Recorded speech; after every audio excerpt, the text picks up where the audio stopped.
Well, thank you very much, Sarah, for the invitation, and Pat for the invitation and the introduction.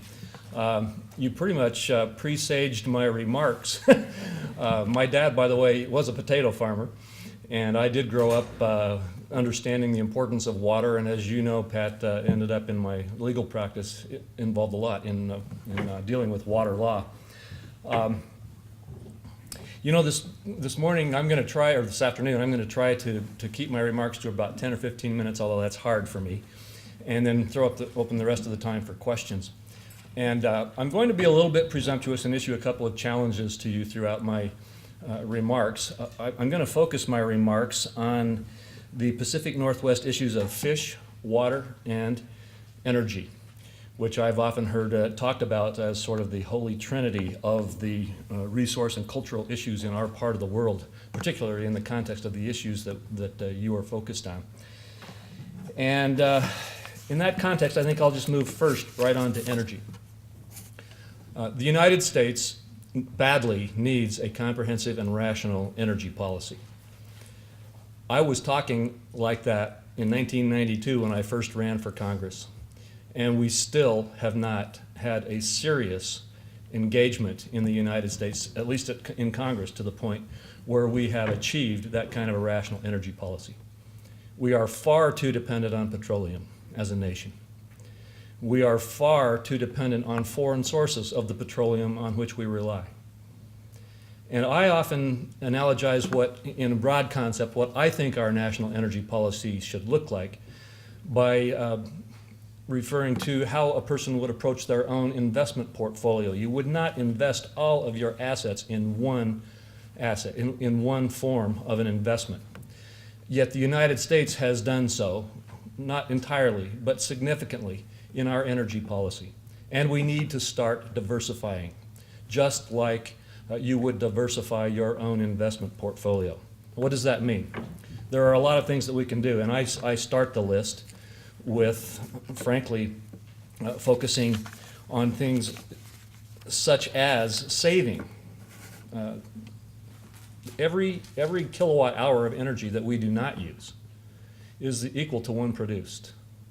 Every gallon of gasoline that we do not use is equal to one produced. And so conservation must be one of the most important parts, and frankly, I think one of the beginning parts of our development of a rational national energy policy. You probably all know the numbers better than I do because I didn't bring them back up to the front of my memory before this speech, but the percentage of savings that is potential is huge. And we can make tremendous progress by conservation and making conservation a key part of our energy policy. Secondly, efficiencies. I know that you've been looking at those today and have been studying some of them, and I understand that we might get a new announcement here in the state of Idaho soon that we're going to have a very strong and increased emphasis and investment in efficiencies. And again, I don't have the numbers, but significant amounts of savings can be achieved by energy efficiencies in terms of doing the kinds of things that will help us to be more efficient in the utilization of energy. We also need to move in aggressively into renewable and alternative fuels. And there, of course, we're talking about a broad array of options. And with the kinds of options that have been discussed with me, I find the opportunities exciting. We obviously have the wind and the solar and the biomass and the geothermal, which I know are something that is a big focus of those here in this room. And that brings me to one of the challenges that I want to be presumptuous enough to issue. Pat already guessed where I'm headed. I know that there is not necessarily an agreement in this room among all of you as to nuclear power. But I believe nuclear power must be a key element of our national energy policy, and that it can be a very significant source of our effort to become energy independent, and frankly is also a very significant source of energy in the context of the global warming debate. And so I would encourage you, I would challenge you to make nuclear power a part of your focus in your efforts. There are many other things that can be done in the context of developing our energy policy. But the bottom line, in my opinion, is that we do, as I have said, and that is developed the ability to move forward as a nation and and insist that our Congress address a comprehensive energy policy. Remember when gas was $4 a gallon last summer? When that happened, I sent out a request over my email and my website to Idahoans, asking them to tell me what that was doing to them in their lives and what they thought Congress ought to do in terms of this problem. And I got over 600 responses overnight, over 1,200 responses total, as people across Idaho talked to me about what the impact on their lives was of just the $4 per gallon gasoline. And it ranged from people who were saying they had to reduce employment in their small businesses, to people who had to change their vacation plans, to people who had to reduce the number of times they visited relatives, to people who had to make decisions about whether to take medicine or eat food or put gasoline in the car so they could keep their jobs. And you would be surprised at the level of interest and the anxiety that was expressed in these comments. And by the way, as I said, I also asked them to suggest to me what they thought we ought to do. And I always brag about the common sense that we get in Idaho, and frankly, we got a lot of common sense back in these recommendations. It went everywhere from recommending that we get aggressive in domestic production of petroleum, which I agree with, because even though I believe we must move away from our dependence on petroleum, it will take us time to do so. And in the meantime, I believe we can environmentally and safely develop much of our petroleum resources to help us reduce that dependency as we move to a more diversified energy economy.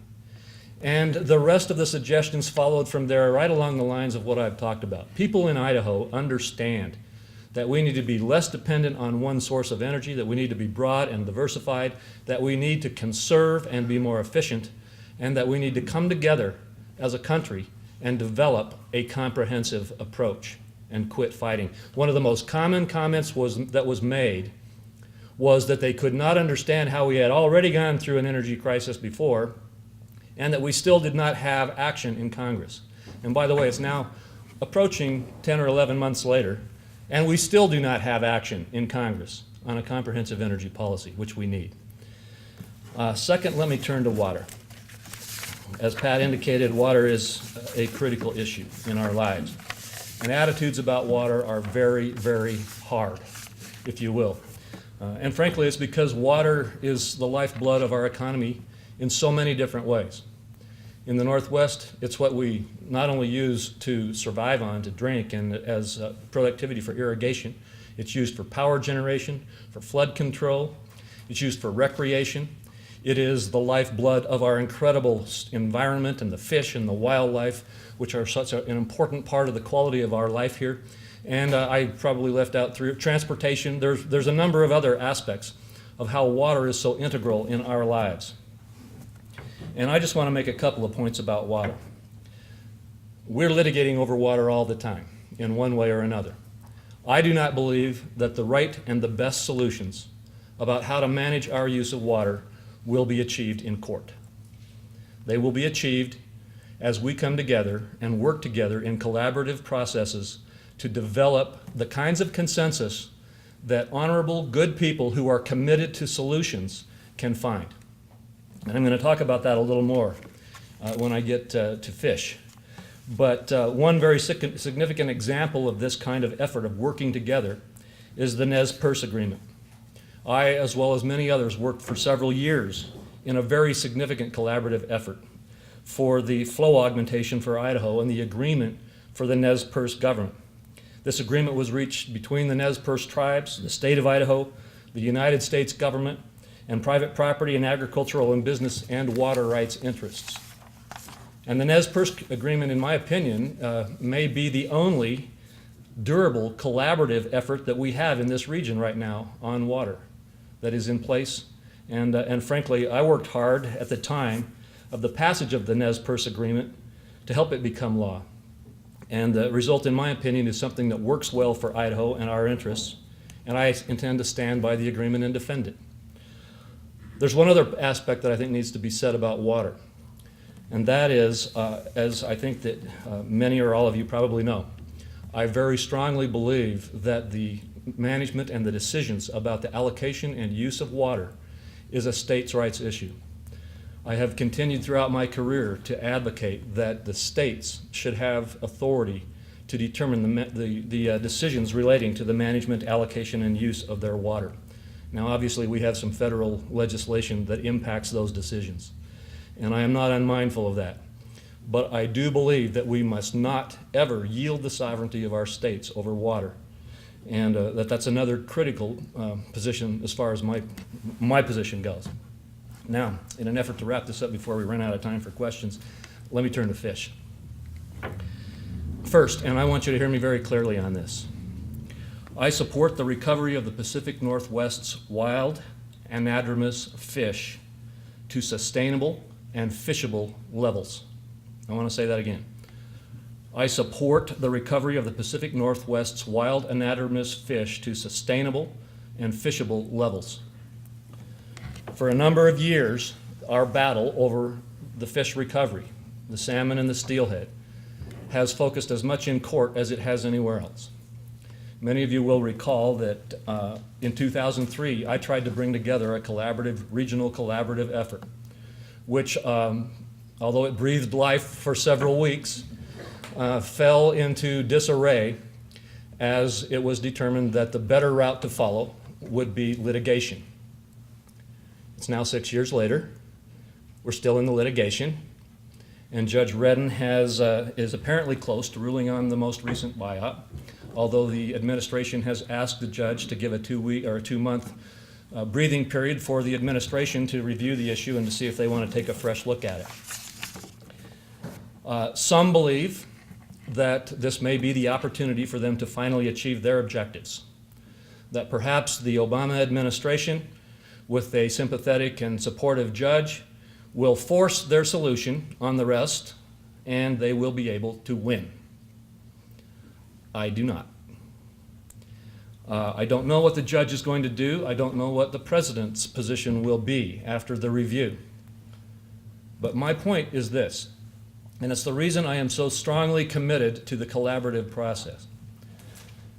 We have learned, if anything, over the years, we have learned that you can win and you can lose in litigation, and you can win and you can lose in congressional battles.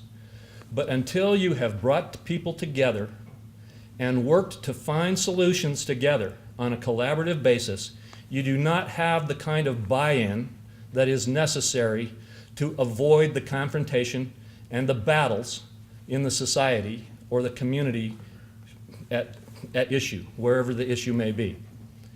And one way or the other, political fortunes turn, legal outcomes get changed or challenged, and the fight goes on.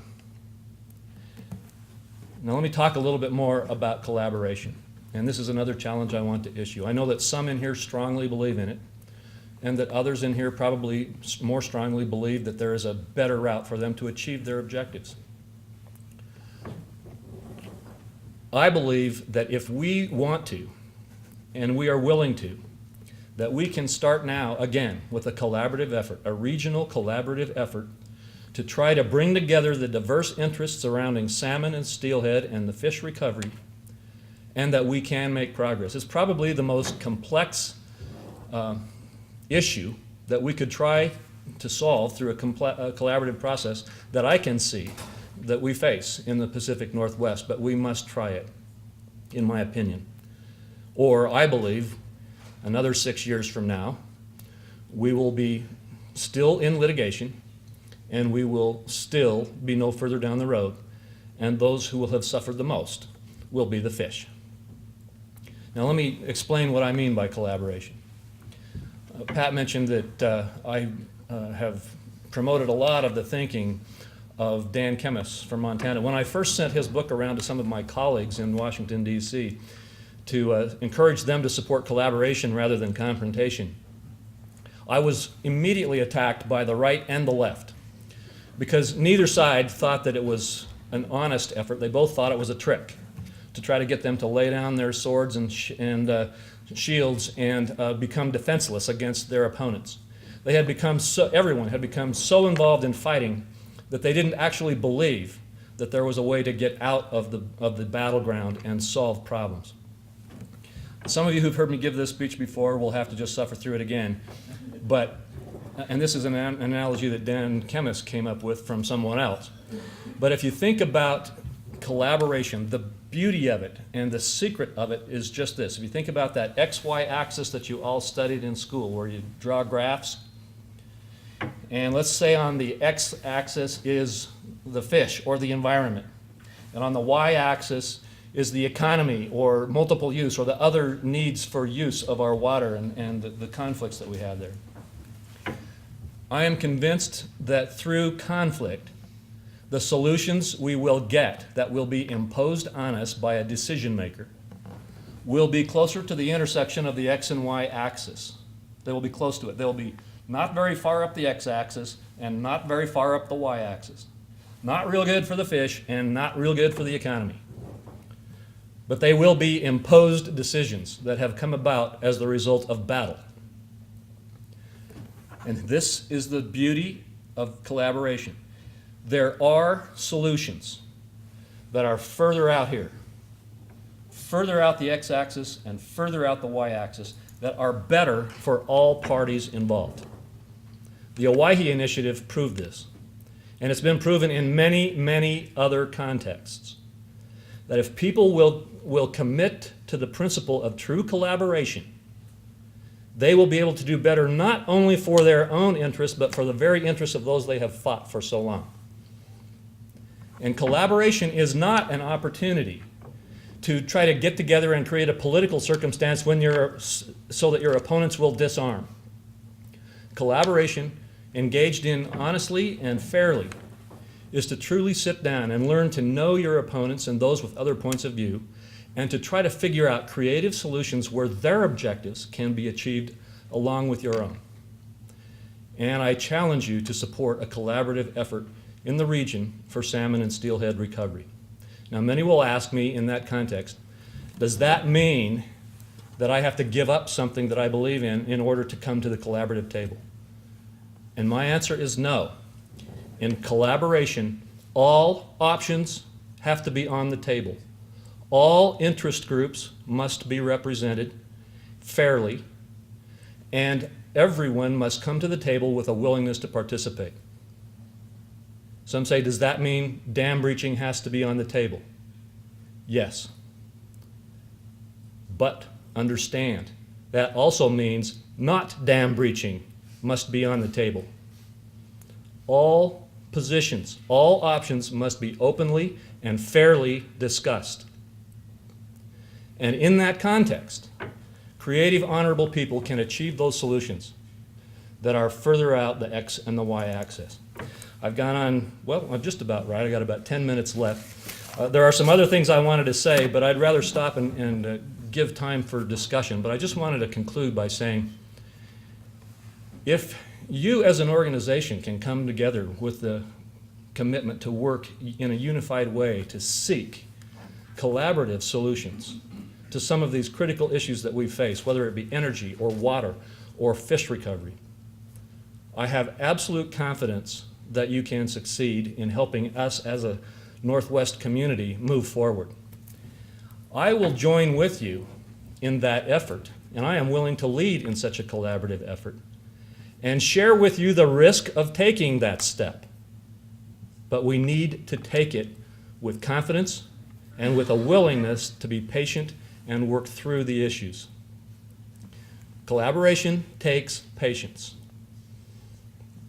The Owyhee Initiative took 8 years, and there were times when every single interest group at that table felt frustrated and discouraged, and many wanted to walk away. I can't tell you how many times I personally had to go to one group or another and say, look, stick with it. We can work this through. And we did. Salmon and steelhead recovery will be even tougher. But we can do it, and frankly, as I said earlier, it's my firm belief that the longer we put it off, the worse it will be for the fish. So again, I encourage you to help us move forward and develop a regional effort to build the solutions that are win-win solutions for all of us.